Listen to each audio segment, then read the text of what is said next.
Décontractés, ces élèves attendent les résultats du certificat d'études primaires session 2024. Pour la plupart d'entre eux, c'est une première expérience et les parents ont tenu à être témoins, histoire de réconforter leur progéniture. Après délibération, les candidats de la circonscription d'éducation de base Ouagadougou sont situés sur leur sort. Jury numéro 1, numéro PV 60868, Baro Awa.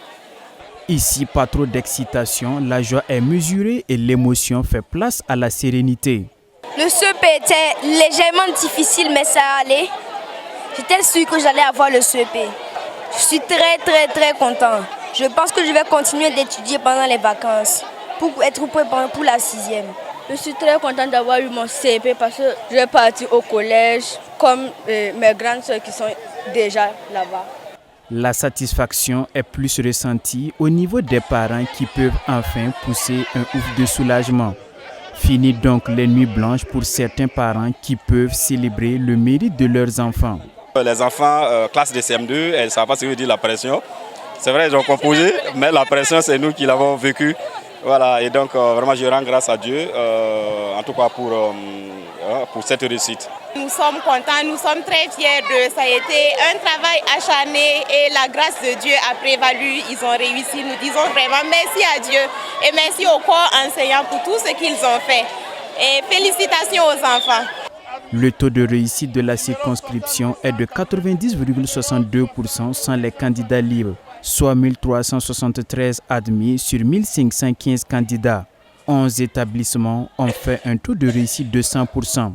Des résultats appréciables à mettre à l'actif des encadreurs selon le chef de la circonscription d'éducation de base Ouagadougou. Au niveau des admis, on a eu 721 filles, 652 garçons, soit un total de 1373 admis, 94,34% au niveau des filles et 90,68% au niveau des garçons. Cela nous donne un total CEB de 90,62%. Des statistiques relativement en hausse comparativement à l'édition précédente. De quoi réjouir les premiers responsables de l'arrondissement 12. Si nous comparons ce résultat également au résultat de l'année dernière, qui était de 82%, cette année nous sommes à 90%, nous constatons une progression et c'est ce que nous recherchons. Nous osons croire que les acteurs de l'éducation vont redoubler d'efforts pour que l'année prochaine nous ayons un taux aussi meilleur que ça. Cette séance de proclamation est le couronnement d'un long temps de travail et d'abnégation pour la directrice du complexe scolaire Marie Immaculée dont l'établissement a fait un taux de réussite de 100%.